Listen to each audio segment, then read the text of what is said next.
Il y en a des gigantesques, d'autres minimalistes. Certaines passent presque inaperçues, d'autres ne peuvent pas se louper. Il y en a qui rentrent dans un kangou et certaines qui nécessitent un 38 tonnes. Bref, il y en a de toutes sortes et nous ne cesserons jamais d'être étonnés. Pour en savoir un peu plus sur la scénographie, c'est par ici.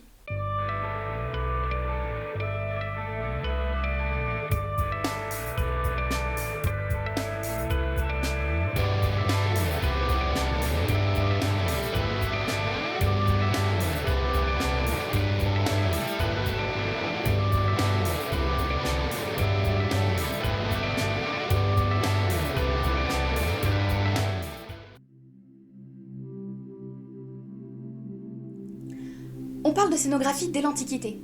Ce terme vient du grec scénographia, qui signifie littéralement l'art de dessiner ou écrire la scène. C'est un mot dont les significations ont évolué au fil du temps, lui conférant parfois une signification très éloignée de sa signification originelle. Malgré tout, même si le mot n'a pas toujours eu la même signification, la scénographie se retrouve à toutes les époques, jusqu'à aujourd'hui. Si nous sommes en possession de traités anciens nommant cette pratique, il convient pour autant de ne pas tout prendre pour acquis, les approximations et erreurs de traduction étant monnaie courante au fil de l'histoire. Un exemple flagrant est le mot skene, qui à l'origine, pour le théâtre grec, est un petit bâtiment en bois à l'arrière de la scène, et qui donnera en France par la suite le mot scène, désignant donc cette fois-ci l'espace de jeu. Un exemple flagrant est le mot skene, qui à l'origine, pour le théâtre grec, est un petit bâtiment en bois à l'arrière de la scène, et qui donnera en France par la suite le mot scène, désignant donc cette fois-ci l'espace de jeu. Pour ce qui est de l'art de la scénographie, il naîtrait à Athènes avec l'essor du théâtre au 5e siècle avant notre ère. Le peintre Agatharchos de Samos aurait composé pour Échille et pour Sophocle des panneaux peints, vraisemblablement apposés directement sur la skene. Ces peintures auraient inspiré par la suite les travaux de Démocrite et Anaxagore sur la perspective. Car, rappelons-le, les choses ne fonctionnent pas d'elles-mêmes. Peindre sur toile, c'est une chose, mais être en capacité de jouer avec la perspective pour donner l'illusion de profondeur, c'en est une autre. Mais avant toute chose, petit rappel de ce à quoi ressemblait le théâtre grec dans sa forme.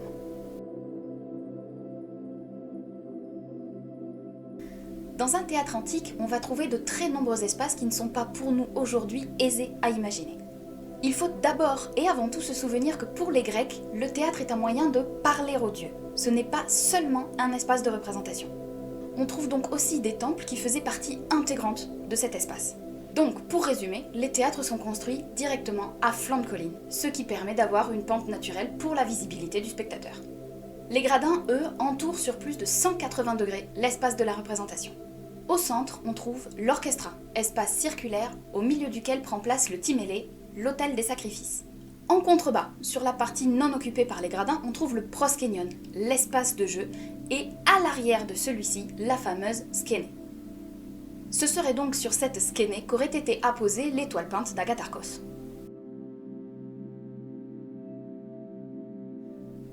En perdant l'aspect religieux du théâtre au seul profit du spectaculaire, le théâtre romain va effectuer des changements architecturaux d'importance pour la suite. Adieu les gradins gigantesques, ou du moins un peu moins grands. Cette fois, on s'arrête à 180 degrés. L'orchestra n'est plus qu'un demi-cercle et n'est plus un espace dévolu au divin, ni même au jeu. Les spectateurs les plus fortunés y prennent dorénavant place. Les acteurs, eux, jouent désormais sur le prosénion, dérivé du proskenion grec, mais qui est cette fois-ci nettement plus grand. Mais ce qui va changer le plus, c'est la disparition pure et simple de la skene, remplacée dorénavant par le fronscenae, que nous appellerions aujourd'hui le fond de scène. On sait qu'avant leur rencontre avec les Grecs, les Romains possédaient déjà des théâtres, mais ceux-ci étaient alors en bois. Ce n'est que 2 siècles après leur découverte du théâtre grec qu'ils vont se mettre à construire leur premier théâtre en pierre dans une recherche de pérennité. Le fronscenae est précisément ce qui va faire évoluer l'idée même de scénographie, même si le terme n'est pas employé à ce moment-là. À la différence de la skene, il est très haut, richement décoré et possède comme une sorte d'avant-toit. Comme elle en revanche, il est percé de 3 portes. Les hauts murs et l'avant-toit ont une fonction acoustique.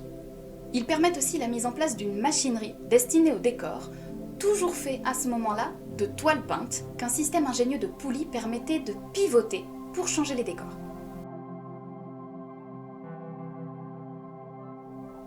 Passons maintenant plus spécifiquement à la France. Le théâtre au Moyen-Âge n'a pas d'espace qui lui soit spécifiquement dévolu. De fait, les lieux de représentation sont souvent réduits au strict minimum. Les scènes sont en bois et démontables. Le théâtre doit pouvoir se déplacer de ville en ville, écumant les foires, les marchés, les églises, les châteaux ou les cours d'auberge. En fonction du genre de spectacle dont il est question, les théâtres ne font pas toujours appel au même type de scénographie. Les sottis, sorte de comédie, les farces et les théâtres de la foire font encore appel à des toiles peintes et à une toute petite machinerie réduite là encore à son strict minimum. En revanche, les scénographies des spectacles liturgiques, les miracles et les mystères, font appel à des références symboliques liées à l'architecture religieuse dont le sens peut nous échapper aujourd'hui. Pour ceci, pas de toile peinte. L'architecture de l'édifice religieux où se déroule la représentation se suffit à elle-même. Quelques dessins ou descriptions nous sont parvenus, mais ils posent un problème de taille. Outre qu'au Moyen-Âge, la notion d'espace était très différente de la nôtre, il est aussi à noter que les descriptions dont nous aurions besoin manquent cruellement. Au Moyen-Âge, elles étaient totalement superflues parce que censées être connues de tous, ce qui n'est plus notre cas aujourd'hui. D'où la difficulté. Difficile de définir cette période qui n'a pas été la même dans tous les pays d'Europe. Mais en gros, c'est un joyeux bordel. Tout le monde essaie des trucs, personne ne sait vraiment où ça va. Mais si on devait esquisser quelque chose, ça va être la naissance du théâtre dit à l'italienne. En Angleterre s'esquisse quelque chose de totalement différent mais qui n'aura pas d'impact significatif sur le plan architectural dans le reste de l'Europe. Ce théâtre, c'est le théâtre du Globe, à Londres, où ont été notamment créées les pièces d'un certain William Shakespeare. Bien qu'ayant brûlé plusieurs fois, le Globe a systématiquement été reconstruit et accueille encore aujourd'hui du public. Il est également visitable. Le Globe est un théâtre tout en bois, circulaire et ouvert aux aléas de la météo anglaise. En France, si le théâtre à l'italienne se développe, il va pour autant être cantonné aux représentations chantées et à l'opéra. Pour le théâtre seul, il s'agit encore souvent de lieux d'emprunt, tels que les tréteaux qui sont encore légion dans les foires, mais aussi les cours de château, les salles d'apparat, les cours d'auberge et, bien évidemment, les salles de jeux de paume. Avec un public réparti en U et des spectateurs sur l'espace de jeu, nous trouvons aujourd'hui cet espace théâtral bien curieux et peu pratique.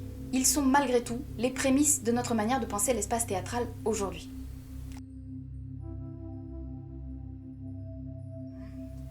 Le théâtre dit à l'italienne est, comme son nom l'indique, originaire d'Italie. La particularité de ce théâtre est la rapidité avec laquelle il s'est répandu en Europe et la pérennité qui est la sienne. Les penseurs, architectes et artistes de la Renaissance ont imaginé ce théâtre sur la base de ce qu'ils pensaient être le théâtre de l'Antiquité. Autrement dit, le théâtre à l'italienne est le résultat architectural d'un fantasme, somme toute, assez éloigné de la réalité. Un point extrêmement nouveau est à souligner, ces théâtres sont désormais des lieux clos. Ils se divisent en deux espaces qui ne sont pas destinés à se rencontrer. D'un côté, les acteurs, de l'autre côté, les spectateurs. C'est un théâtre pensé par rapport au regard du public. Mais c'est aussi une architecture qui reflète la hiérarchisation sociale. Je m'explique. À l'avènement du théâtre à l'italienne, bien des choses changent. Les décors, en revanche, restent toujours bien sagement ceux qu'ils sont depuis très longtemps, à savoir des toiles peintes. Bien sûr, les techniques de peinture se sont améliorées, la perspective également. Mais pour que l'illusion soit la plus parfaite possible, il faut impérativement immobiliser le spectateur. On va donc l'asseoir. Néanmoins, comme la perspective ne répond qu'à un seul point de fuite, seule une place accède à l'illusion parfaite. Cette place est appelée encore aujourd'hui l'œil du prince. Les autres places sont donc nécessairement moins bien desservies, et plus on se trouve sur les côtés, en haut ou dans le parterre, plus la perspective est déformée. Adieu l'illusion. Ce qui tombe bien quand on va dans un tel théâtre, c'est que l'on y va à la fois pour voir, le spectacle s'entend, mais également pour être vu. La qualité de l'illusion est donc totalement secondaire pour nombre de spectateurs. Pour ce qui est du décor, les peintures sont faites généralement sur de grands panneaux de bois, posés eux-mêmes sur des châssis que l'on oriente de façon à obtenir l'illusion. Le plateau d'un théâtre à l'italienne est généralement incliné, ce qui facilite l'obtention de l'illusion.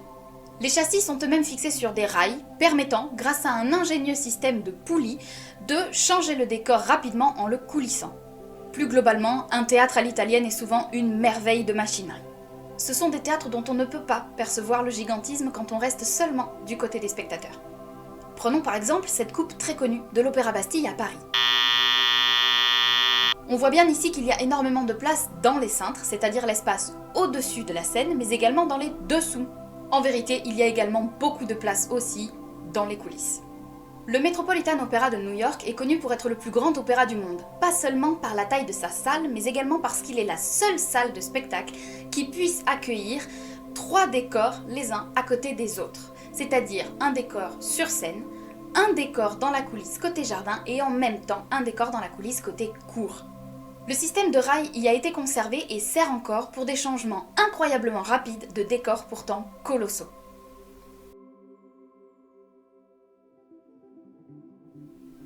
En Italie, la zone dédiée au public est toujours pensée dans des formes douces, courbes. En France, la scénographie et les différents espaces ne sont pensés qu'en fonction de la forme de la salle qui les accueille, rectangulaire donc.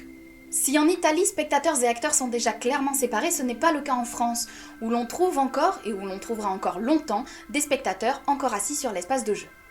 Les réflexions sur le théâtre, et notamment sur la règle des 3 unités, vont aboutir à une sorte de mise à jour scénographique. Pour rappel, la règle des 3 unités stipule qu'une tragédie se doit de n'avoir qu'une seule unité, à la fois pour le temps, le lieu, mais également pour l'action. Arrêtons-nous donc sur la question du lieu qui est celle qui nous intéresse ici.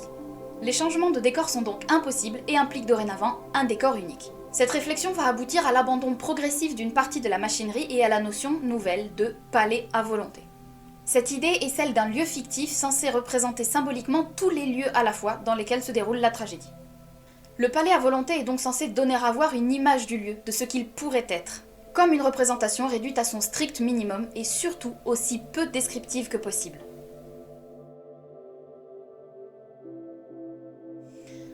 Il faudra attendre le milieu du XVIIIe siècle pour voir vraiment se construire des théâtres à l'italienne et l'abandon progressif des salles de jeux de paume. Les pensées des Lumières vont tendre à modifier de nouveau la construction des théâtres. Les salles de jeux de paume ne satisfont plus, les spectateurs assis sur les côtés n'y voient rien, ils sont trop perpendiculaires à la scène. Les spectateurs qui sont assis en face n'y voient rien non plus, ils sont trop loin. Pour cette raison, l'architecture du théâtre à l'italienne va revenir sur le devant de la scène et cette fois, faire des émules.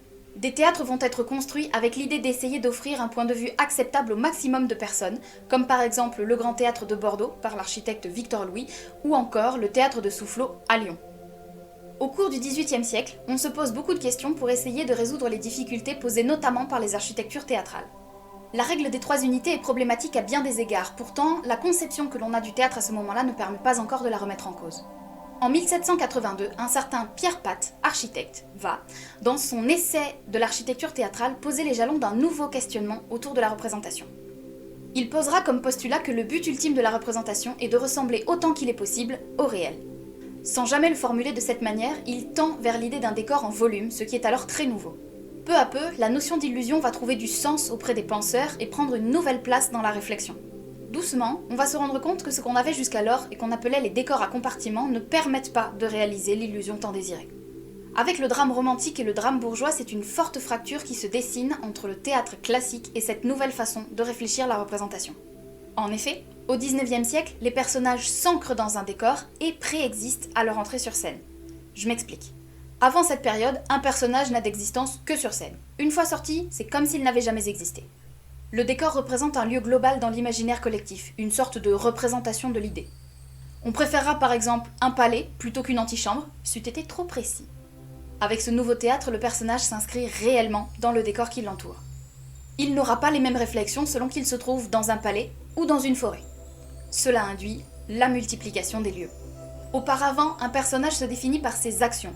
Hors de scène, rien ne le définit donc. Désormais, il entre sur scène en ayant déjà un vécu. Il arrive chargé d'histoire et intègre un lieu qui va améliorer ou détériorer son état. Les panneaux peints prennent donc une toute autre dimension.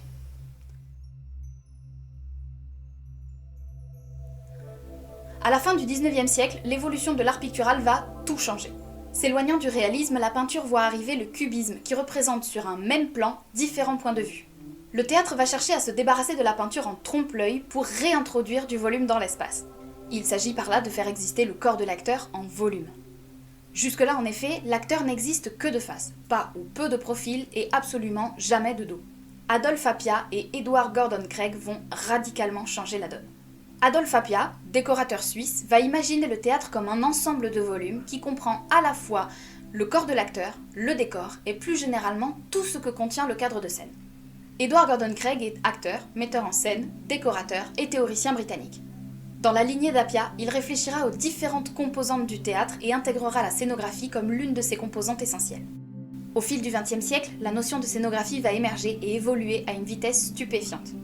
Aujourd'hui, une scénographie peut être gigantesque, occuper tout l'espace de scène disponible comme elle peut se limiter à un espace vide. Ce que l'on entend par scénographie aujourd'hui est extrêmement vaste, raison pour laquelle en fonction des spectacles nous pouvons nous retrouver face à des choses extrêmement différentes. Aujourd'hui, la scénographie demande surtout à penser l'espace disponible en fonction de ce que l'on a à raconter. Bien sûr, cette réflexion ne s'est pas faite en un jour, et comme au fil des siècles précédents, elle a accompagné la réflexion sur l'architecture des théâtres. L'espace théâtral aujourd'hui ne se limite plus à un lieu clos avec d'un côté le public et d'un côté les acteurs. On trouve du spectacle partout, dans des squats, dans des friches industrielles, dans des théâtres, dans la rue, dans des parcs, et bien sûr, à chaque espace, sa scénographie. Cette vidéo touche à sa fin, j'espère que la notion de scénographie est maintenant plus claire pour vous. N'hésitez pas à vous manifester en commentaire si vous avez des questions ou des éléments que vous aimeriez voir précisés et nous nous ferons un plaisir d'y répondre. Si cette vidéo vous a plu, si elle vous a intéressé, n'hésitez pas à la partager. N'hésitez pas non plus à nous dire quel sujet vous aimeriez voir abordé et n'hésitez pas à vous abonner pour ne pas manquer nos prochaines vidéos. Je vous dis à très vite!